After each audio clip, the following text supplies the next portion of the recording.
Well, Hemi motor didn't do anything. It didn't do anything until you started putting the speed equipment on it. They came out originally with 2 4-barrels on it, a 392 Hemi, just trying to get the thing to move the vehicle. So it didn't do anything. It was no horsepower at all. Yeah, do your homework. Hello, my friends. Welcome back to BarryTsGarage. I'm Barry T, and you have encountered another episode of Ask Ed. And I've got Ed Smith with me here. Good morning, Ed. Good morning. It's great to see you again. I had some breakfast this morning, so I feel pretty good. Awesome. You saw some cloudy outside, so looks like it's going to be a good day to get something done. Right on. I know you saw some of your friends this morning. You're in a good mood today. Yeah. It's always good to talk to him. Yeah, that's very good. All right. Well, as usual, we've got questions you've asked in the comments. And as usual, Ed hasn't seen them. That's part of the fun. Yeah, we'll see what happens. But I've already looked at some of them, and you've got some good questions. So, yeah. All right, I've got a question here from someone named Dave. Could you ask Ed, have you ever used or even seen an oil filter that used toilet paper? Yeah, it's Frantz. Really? Frantz filter. Yeah, they used to be popular probably in 60, 61 or 2 or somewhere. I don't know exactly what year. Yeah, they used an oil filter, a toilet paper. No kidding. Yeah. It was a chrome filter add-on. You put up on the firewall, ran pipes to it, hoses to it and stuff. But it cleaned the oil perfectly. No kidding. It had to go through many layers. And I'm sure it's probably got, I would say, it's probably got 4 times as much filter than a normal filter. Okay. Huh. It would filter with the toilet papers that thick. Yeah. Wow. I still see them once in a while. Huh. I have never seen one. Yeah, sure, yeah. Okay. I think I've heard of it, but I've never seen one for yeah. sure. Okay, Mike is asking, so we're talking about the torque converter and how the oil in the converter can heat up at the stoplight, at least in the old transmissions, right? It can happen. He said, does it fix it if you put it in neutral? Does that help? Sure, that would help. Sure, absolutely. Okay. If I set it at a railroad crossing or something, waiting for a train to go by, I put it in neutral all the time. Okay. Never let it sit there. That's kind of gross. You're not going anywhere. Right. Sometimes the air conditioner on. Right. And you see and sit there with your foot on the brake and gear. Nonsense. Okay. I don't use the word nonsense very much, but that would be nonsense to sit there. Okay. I've done that just to have less pressure on my foot. You know. Yeah. But I didn't know I was helping the torque converter. Sure, absolutely. Okay, good. Sure, that's excellent. Good. Okay, so here's a real good technical question for the machinist guys, the engine machinist, motor guys. Have you ever moved the center line of a crank? I don't know what even center line normally I would think it would be in the 4s, where each throw would be exactly the same distance apart. Oh. Forget about the stroke. Let's say if it had a 4-inch stroke, all the journals, each one would be exactly, 90 degrees, right? 90 degrees apart. And if you was going to reground it, you could move that one stroke. That sounds like, I don't know why you'd want to do that. It would throw the balance of the motor off, I would think. Yeah. I think it would throw the balance of the motor off because you wouldn't want to have 3 or 2 or 1 firing at a different time. Right. But now we will touch just a little bit on Volkswagens. Okay. Volkswagens, it's 4 cylinders. Mm-hmm. And they have 2 cylinders over here, 1 cylinder that gets hot, and normally in Volkswagen. So in the distributor cap, 1 plug wire is moved over maybe about 5 degrees to fire that cylinder later than all the rest of them. Really? And when you mess around with a distributor on a Volkswagen, you need to get those plug wires in the right hole on that distributor cap like they're supposed to be. Other than that, you may have a heating problem, a little bit of a heating problem. But the perfect thing would be to put the Volkswagen timing, number 1 plug wire is what it's supposed to be. And that's the only one I ever seen moving the timing for any kind of a reason. Okay, now... But I'm not into Formula One $200,000 motors either. So right. We'll see what happens. There might be something else. Yes. So, but you're talking about the Volkswagen air-cooled 4-cylinder. Yes, okay. yes, the old bug. Just want to make sure. Yeah, the old bug, yeah. Yeah, okay, good. Okay. That's interesting. I hope I answered this question, but I don't see a reason why you'd want to do that. Yeah. What does Ed think about the aftermarket rocker arms that are stamped just like stock, made to conform to racing regulations, except they claim to have stronger material and they have assorted ratios to choose from. Would you like that in the street engine? I would like that. Yeah. Yeah, especially the assorted ratios. I don't know who makes those. If they do, I don't know. I never heard of anybody making them. Okay. Yeah, there's some things out there I've never heard of too. Sure. So Jeffrey says, racing with a torque converter, we always thought there was zero give. Stall speed on converters. I have people here come ask me, "Oh, I want 3,000 stall speed." I said, "No, you don't. Right. Not for on the street. 2,000, because that 3,000 stall speed converter, if you got the more horsepower, the more the stall speed you have. If you have 100 horsepower, you can't stall nothing. The stall speed would be 500 Right. RPMs. And the more horsepower you put on it, of course, it's going to stall more. And so if that's what it is, but the 3,000 stall speed takes that snap out of the second gear. It won't bite the tires in second gear or do anything like that. Oh. With each one separately. But I don't know what he's talking about. Of course, with a gear or whatever we mentioned there, if it's solid, there's no give whatsoever, like a torque converter would give you. Yeah. Any mushiness or give way. The other part of the question was, he's basically comparing it, the idea of having some give, something's going to give. So what about giant push rods? Would you rather have them break or bend? Shouldn't have them bend, for sure. You still got one part. If they break, you got 2 or 3 parts. When if you can find the other half or something, I don't know. Right. I shouldn't have them bend, for sure. Okay. Yeah. So there's times where you allow some tolerance for some Yeah, give. right, yeah. I wouldn't want to have a broken push rod whatsoever. No reason. Hey guys, just a quick heads up. We now have a home for Barry T's Garage, and it's BarryTsGarage.com. One spot where you can go to watch our videos. You can sign up for a newsletter and get kind of updates or previews on what's coming up on the next series or the next thing. Also, we finally have a proper merch store for Father's Day, just in time. So we're looking forward to having that. I'm going to have samples very soon. They're on the way.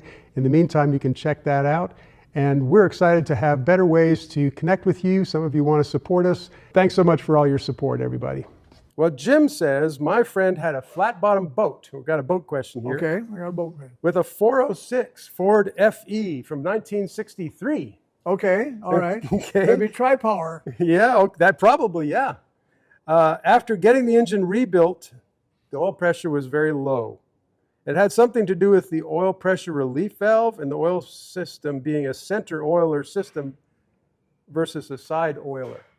You think that's a good excuse for low pressure? Low pressure is usually something wrong with the rebuild. Yeah. I mean, definitely something wrong with the rebuild. If he had good oil pressure and they had it rebuilt, and then it has low oil pressure. He's got the bearings. There's some problem somewhere. I wouldn't run that motor. Yeah. You know, we have some coming here. The other day we had something. Somebody brought us a whole bunch of parts and wanted us to put it together and check it. I think we do a lot of that. Okay. People, maybe home build. I mean, really, we do. Okay. And they bring us a whole handful of parts. It says, "Hey, would you check all this stuff and put it together?" And the things we find wrong with it. Oh, yeah. I said, "How long have you been running this motor?" "Oh, I've had it for several, 3 or 4 years." "Well, you got 10 under bearings on a 20 under crank. No wonder you didn't have any oil pressure." Right. And things like that. That's not uncommon. Okay. Things happen. Yeah. Well, And fine. I know one of my customers years ago had 20 under bearings on a 10 under crank or something, and he had it ran for 6 months or so on the street. So we wanted to do something about the oil pressure. Well, you just tear it apart and look. So speaking of the Ford oiling systems, I don't think one for oil system, side oiler didn't have anything to do with the oil pressure. okay. It just had a good oil system, a Right. good oil flow system, better than not having the side oiler. But Right. the pressure should be the same. Okay. Yeah, Yeah, because the internals really are the same. commit the pressure, don't they? Yeah, right. Yeah. Yeah. Okay. Yeah. Yeah, but the side oiler, did it give more favorable for the lower end of the engine? Oh, sure, absolutely. We give it more. Yeah, demand. Okay, Yeah, a lot better flow. I see. Yeah, I'd say probably percentage-wise, maybe twice as much. Wow. Okay. Yeah. That's why people talk about that side oiler. Is there a relief plug in the oil system? Quite a few motors have relief plugs now. So apparently in Some his, of our V6s do, okay. right in the oil filter. Uh-huh. And the Chrysler motor, like this one here, Okay. has a relief valve right by the oil filter. Okay. I think mainly some of that oil relief valves is to keep the oil from flowing back in the pan when the motor's not running. Okay. The whole oil system will drain back in the pan. And you start up next morning, it's dry. Oh, I see. You're Yeah. starting up on a dry system. That relief valve is something to do with that. I see. Yeah. Okay. So I'm sure it's important to assemble it the right way. You could mess Sure, up. absolutely. Could that mess up your oil pressure? Yes, you wouldn't have any maybe. Okay. The valve turned around. Okay.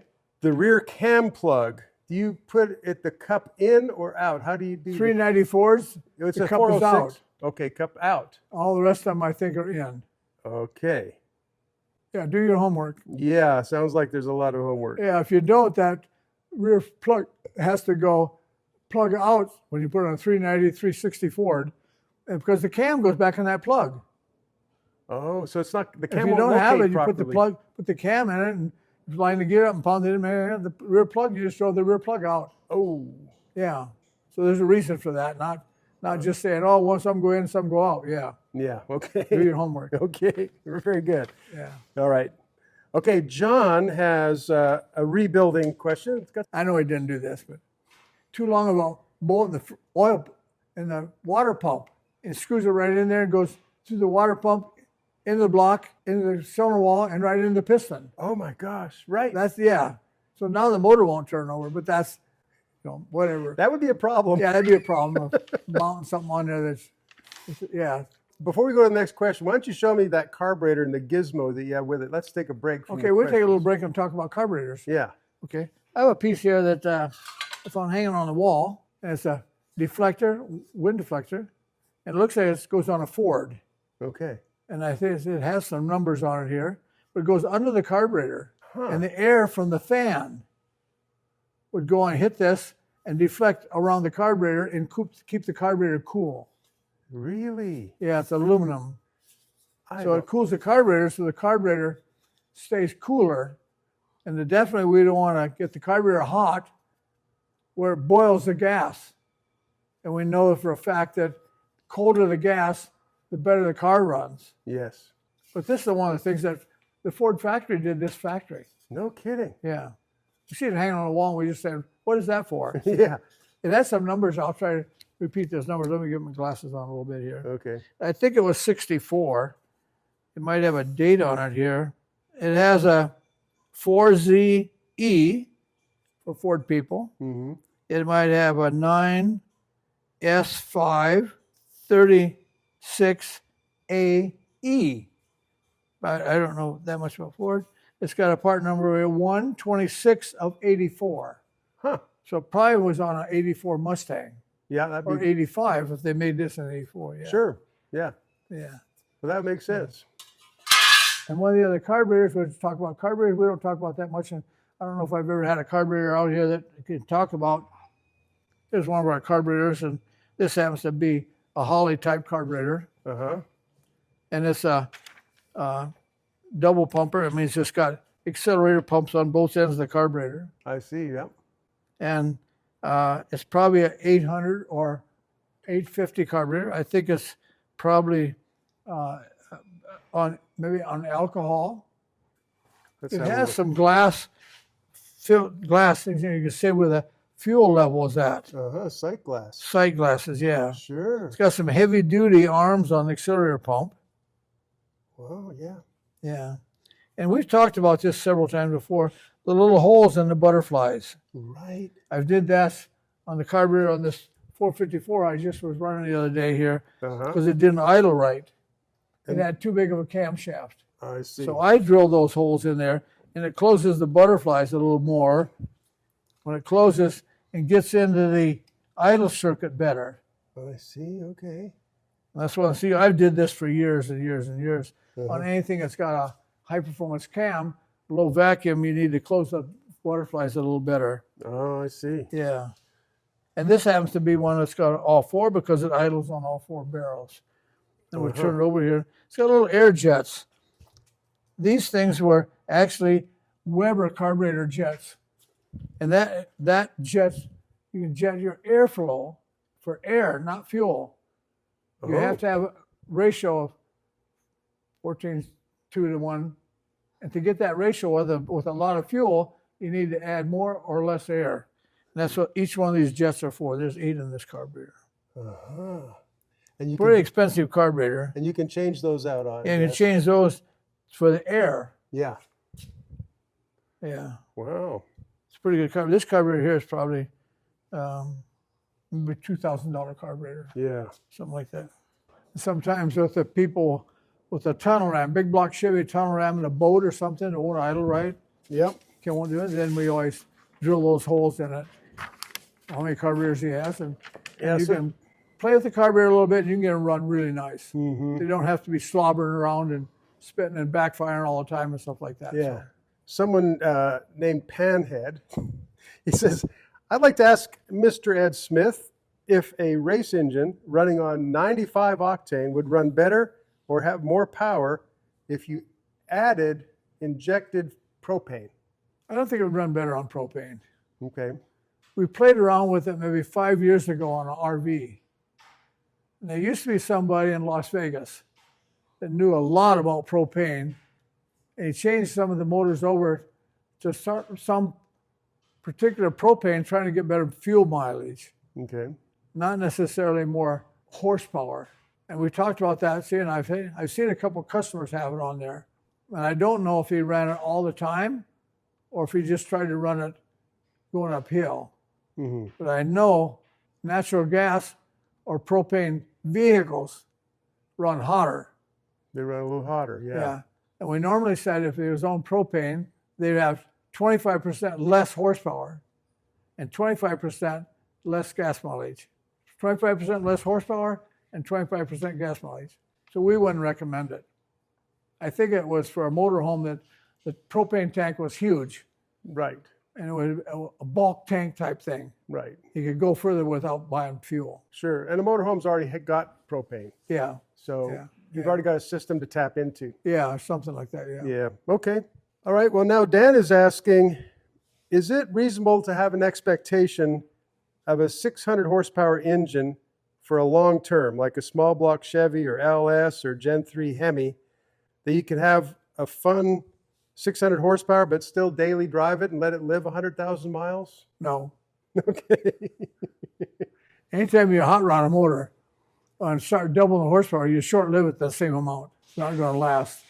But you can buy some new Corvette with a lot of horsepower. Yep. And the horsepower came from a supercharger. You could get a lot of mileage on it as you ran it like a regular car.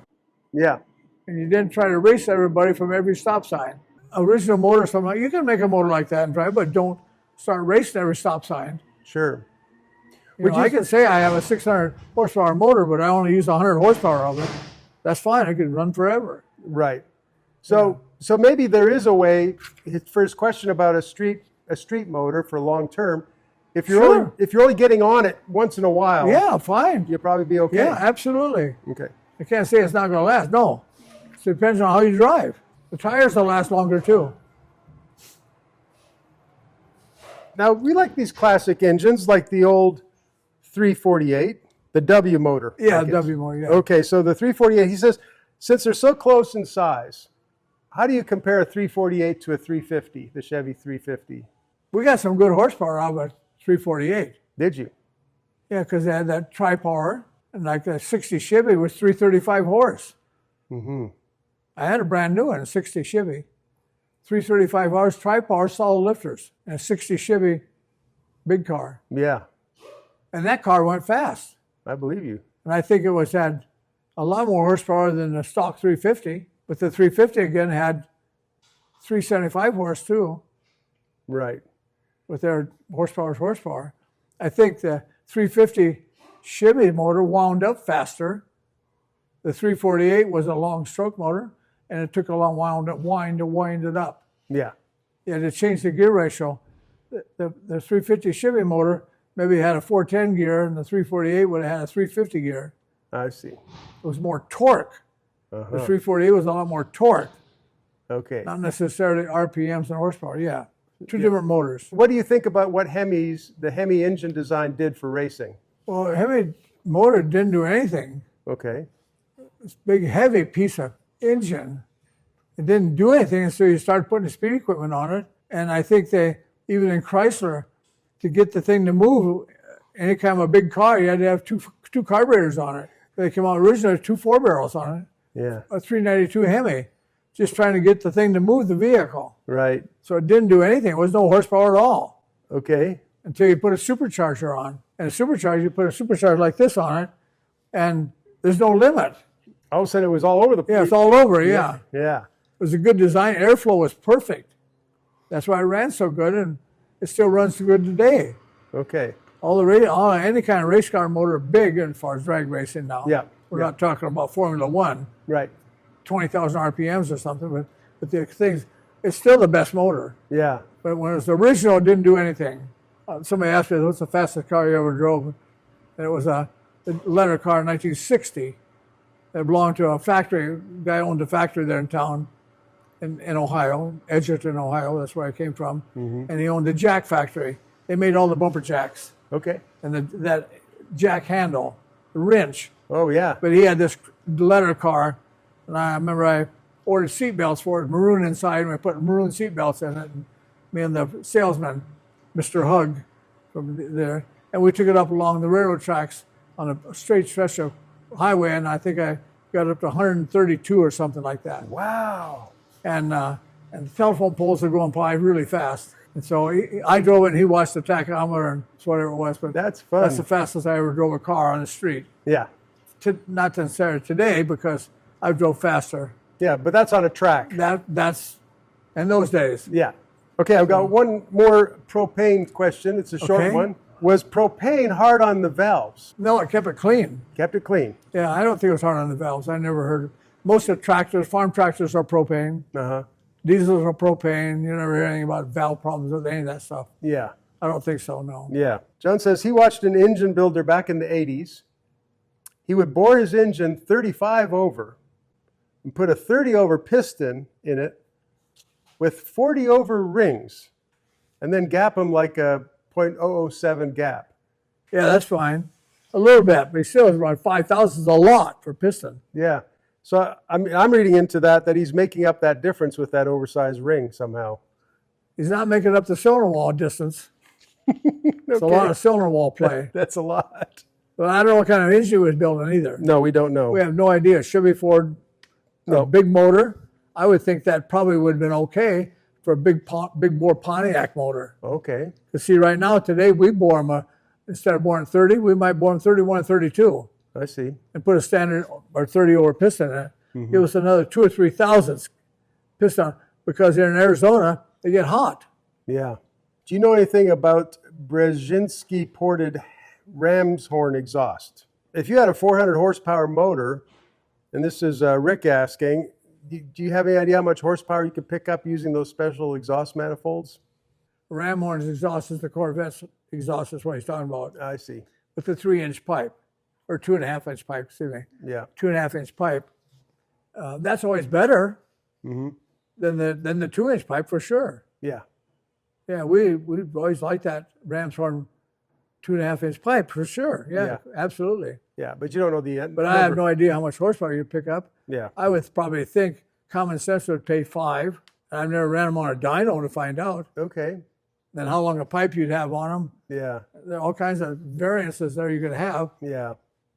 Okay. But I think your Ram horn over a stock exhaust would probably be 5 to 10 horse. Yeah. Maybe more. I don't know. Maybe more. Yeah. Okay. Yeah. Well, here's our last question for the day. Okay. Okay. And it's from Burgie. Burgie said, whatever happened to water injection? They would retard the timing and avoid pinging with some water injection back in the day. And they would just trickle some water into the carb, and it would clean the combustion chambers real well. I love water injection. Is that right? Yeah. I got one in the new box right on the shelf right behind you. Okay. Still in the box. It's What not a carburetor, it's just a box with the pump and everything in it. Oh, okay. Okay. And they made a good one. Again, we used to make them, and we used to take a little pipe, small pipe, and put it, and knock a hole in the air cleaner, so it just sprayed in the thing. Okay. And then we put a electric switch on it, a vacuum, so when the vacuum dropped below 5 inches of vacuum, Okay. It was wide open carburetor. Then it would squirt fuel in it, or squirt The water. water. And we pinched that line into with pliers until it was a fine mist. And it killed all the things and killed the engine temperature. Oh, okay, We right. could go to Flagstaff and go wide open in second gear up the hill, and the temperature's halfway. Well- And plus cleaned everything. I mean, Spotless because you can't compress water. Yeah, it's a win-win-win. Win-win-win. Okay, so what's a good application? Like what kind of vehicles are good? Motorhome. Okay. I had a guy here with a diesel, crew cab diesel, that he pulled horses to Flagstaff all the time. And we took a red can, one of these 5-gallon water cans, and cut a hole in the bottom and put the pump in there, windshield washer pump. Okay. Yeah, and wired it, put it in and put it in the cab. And he used almost 5 gallons of water going to Flagstaff. Wow. Yeah, because he liked that system. And I had one guy, he had a needle in a PVC on a medical needle, and squirted in there. There was all kinds of things, and that's been 25 years ago. Yeah, I wonder why they 30 don't years ago, and I don't know why. If I had a motorhome right now, I'd put it on there. Would you? Yeah. Yeah, Does it matter if you put it on a big block car or small block car? didn't matter. Okay. It was almost like putting nitrous oxide on it Really? because it squirted right in there, you know. Yeah. But we put in the air cleaner lid, knocked a little hole in it, put it and brazed that little tubing in there, then pinched the end of the tubing so it's 2 little squirts. You can hardly see it. The mist, Just a fine mist. yeah. And we put a switch on, the light on the dash, Right. so you know when it was pumping, so Right. you know when it worked and stuff. Was the best under full throttle? Full throttle. Okay. Yes. Not- The vacuum below 5. Okay. Full throttle and go right up the hill. Yeah. I see. Now you can add alcohol to it. Put some alcohol in the Alcohol will water? mix with the water. Oh. Sure. You'll go up to this drugstore and get some rubbing alcohol. Just put it in Wow. there. Yeah. That's wild. So it was all kinds of things. I don't know why it went away, that whole thing, but it was a good deal. Yeah. Wow, that's pretty. Yeah. Now, I'm trying to remember now, this is just a real fuzzy memory. Didn't Oldsmobile or somebody in the early or mid 60s offer some kind of an auxiliary? I need It to look. seemed like something like that way back. Like an accessory, and no one bought it because people would forget to refill it or something. I'm trying to Yeah. remember that story. I don't remember what it was, but Yeah. it seemed like there was something. Yeah. Okay. I don't remember what it was. All right. That's okay. Yeah, I don't remember. Can't remember everything. Yeah. So, well, listen, thank you, Ed. This was great. Yeah, it was a good question. yeah, really. Thanks for sending them in. Yeah. And tell your neighbors to watch our videos. That's right. Yeah, and your Keep doing it. friends. I see people in town, in my restaurants and stuff, and people around the village here where we live, and Yeah. people always come and say, "Hey, I love your videos." And Isn't that something? tell your neighbor. Yeah, that's right. Share the love with Yeah. us. That's good. So thank you again, and we'll see you on the next one. Okay, good.